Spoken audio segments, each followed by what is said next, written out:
మన ప్రభువును మన రక్షకుడు అయిన యేసుక్రీస్తు నామమున అందరికీ వందనాలు. దేవునికి స్తోత్రాలు.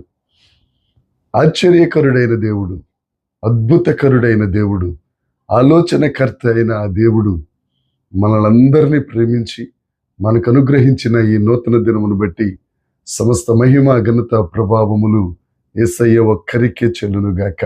ఆమేన్.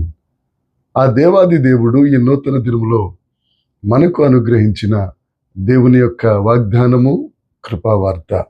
యోహాను సువార్త 8వ అధ్యాయము 12వ వచనం.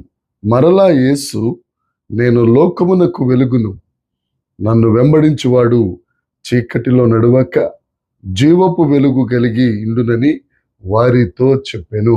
దేవునికి స్తోత్రం కలుగునుగాక, దేవునికి మహిమ కలుగునుగాక. ప్రభునందు ప్రియమైన దైవ జనాంగమా, మన దేవుడు జీవపు వెలుగైన దేవుడు. దేవునికి స్తోత్రం. యోహాను సువార్త పరిశుద్ధుడైన యోహాను గారు రాస్తూ దేవుని యొక్క దైవత్వాన్ని గూర్చి ఈ సువార్తలో ఆయన వ్రాయగలిగారు.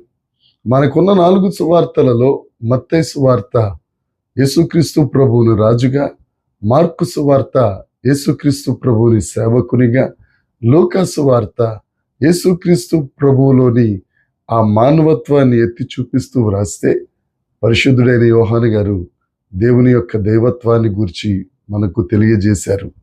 యేసుక్రీస్తు ప్రభు అంటారు, మీరు నన్ను ఎరిగి ఉంటే, మనం యేసయ్యను మనం తెలుసుకుని ఉంటే, ఆయన మనకు జీవపు వెలుగు, ఆయన వెలుగునిచ్చే దేవుడు.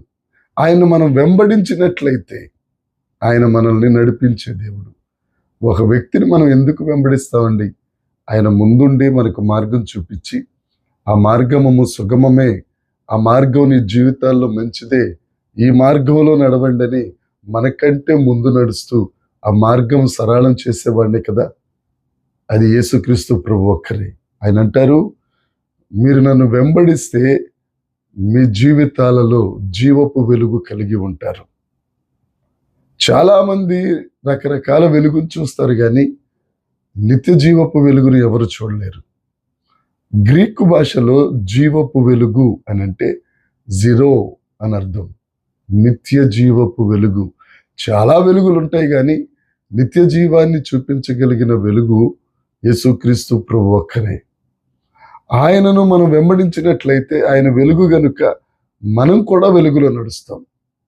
తప్పు పనులు చేసేవారిని మనం వెంబడించామనుకోండి, వారు కూడా మనల్ని తప్పు పనిలోనికే తీసుకెళ్తారు. పాము ఉంది, త్రాచుపాము, దానికి వెలుగు పడదు, అది చీకటిలోనికి పారిపోతూ ఉంటుంది. అది చీకటి సంబంధి. మన దేవుడు వెలుగు సంబంధి. ఆయనను వెంబడించినట్లయితే మనం వెలుగులో నడుస్తాం. నిత్య జీవపు వెలుగులో మనము నడవగలుగుతాం. దేవునికి స్తోత్రం. ఒకడు చీకటిలో నుంచి వెలుగులోనికి రావాలంటే ఆ వెలుగు యొక్క ప్రాముఖ్యత ఏంటో మనకు తెలియాలి. ఈ లోకంలో ఉన్న వారందరూ చీకటి సంబంధులే, ఒక్క యేసుక్రీస్తు ప్రభువే. ఎందుకు అని అంటే, యోహాను గారు రాస్తూ యేసుక్రీస్తు ప్రభు చేసిన 7 అద్భుత కార్యాల గురించి, యేసుక్రీస్తు ప్రభు స్పష్టంగా చెప్పిన, నేనే జీవపు వెలుగును, నేనే జీవాహారము, నేనే పునరుద్ధానము జీవము, నేనే ద్రాక్షావల్లిని, నేనే అని, నేనే అనే స్పష్టమైన మాటలు పలికిన వాడు యేసుక్రీస్తు ప్రభు అని పరిశుద్ధుడైన యోహాను తన సువార్తలలో పొందుపరిచారు. ఆ నేనే నిత్య జీవపు వెలుగును అని చాటిన యేసుక్రీస్తు ప్రభువుని మనం అంగీకరించి ఆయన మార్గంలో నడిచినట్లయితే మన బ్రతుకులకు రక్షణ. ఈ రక్షణ ఎంతవరకు మనల్ని నడిపిస్తుంది అని అంటే, పరలోకి వెళ్ళేంతవరకు, స్వర్గాన్ని చేరేంతవరకు, మోక్షాన్ని అందుకునే వరకు. చాలామంది ఏమంటారంటే, నేను పాపం చేస్తే యేసుక్రీస్తు ప్రభు మా పాపాలని క్షమించేస్తాడు, మరలా పాపం చేస్తే మరలా క్షమిస్తాడు. అది కాదండి దేవుడు చెప్పేది. బయట ఎంత వెలుగున్నా నీ హృదయం వెలిగించబడితే అది యేసుక్రీస్తు ప్రభువు నింపిన వెలుగు. దేవుడు, నువ్వు పాపిగా ఉన్న తరువాత దేవుడు నిన్ను క్షమించిన నువ్వు పరలోకానికి వెళ్ళినా అక్కడ నువ్వు ఉండలేవు. ఎందుకంటే అది నిత్య జీవపు వెలుగుతో నింపబడిన స్థలం. నువ్వు ఇంకా చీకటి సంబంధివే గనుక నీ హృదయం వెలిగించబడకపోతే పరలోకంలో ఒక్క క్షణం ఉండలేవు. అక్కడి నుంచి దూకేస్తావో పారిపోవస్తావో, ఇక తర్వాత నీ ఇష్టం. నువ్వు పరలోకంలో ఉండాలి అని అంటే, ఆ నిత్య జీవములో, ఆ పరలోకపు ఆనందములో, ఆ స్వర్గ సుఖంలో నువ్వు ఉండాలి అని అంటే యేసుక్రీస్తు ప్రభువు చేత నీ హృదయము వెలిగించబడాలి. నీవు నిజమైన రక్షణలోనికి రావాలి. నీ బ్రతుకులో నిజమైన రక్షణ ఆనందం ఉండాలి. అది ఇచ్చేది యేసుక్రీస్తు ప్రభు ఒక్కరే. అది ఇవ్వటం కొరకే ఆయన మహిమను విడచి నశించిన దానిని వెదకి రక్షించుటకై ఈ లోకానికి వచ్చిన ఏకైక వెలుగు యేసుక్రీస్తు ప్రభు. ఆ వెలుగును నమ్ముకో, స్వర్గప్రాప్తి పొందుకో. ఒకవేళ నీకు ఈ మాటలు ఇబ్బందిగా ఉన్నా, నిన్ను స్వర్గానికి తీసుకెళ్లే మార్గం, పరలోకానికి తీసుకెళ్లే మార్గం మాత్రం యేసుక్రీస్తు ప్రభు ఒక్కరే. తప్పక ఆ దేవుడు నిన్ను దర్శిస్తాడు. ఆ దేవుని దగ్గరికి నువ్వు వస్తే నిన్ను హక్కున చేర్చుకుంటాడు. నిన్ను తన భుజముల మీద ఎక్కించుకుని ఊరేగిస్తాడు. విజయోత్సాహముతో ఊరేగిస్తాడు. ఆ గొప్ప దేవుని దగ్గరికి వద్దాం. మన బ్రతుకులను మార్చుకుందాం. ఈ లోకంలో మహా ఉంటే 70 సంవత్సరాలు, అధిక బలం ఉన్న ఎడల 80.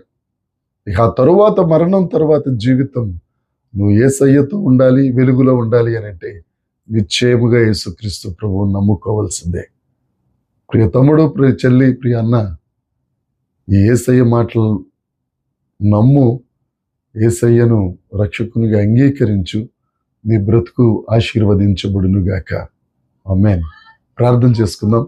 పరలోకమందున్న మా తండ్రి, పరిశుద్ధుడా, కృప కలిగిన దేవా, జీవము కలిగిన యేసయ్య, నీకు స్తోత్రాలు చెల్లిస్తున్నాం.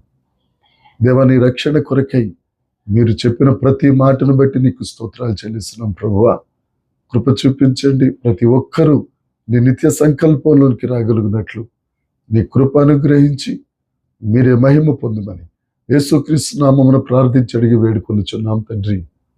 ఆమేన్. దేవుని కృప మనందరికి తోడై ఉండునుగాక. ఆమేన్, ఆమేన్, ఆమేన్.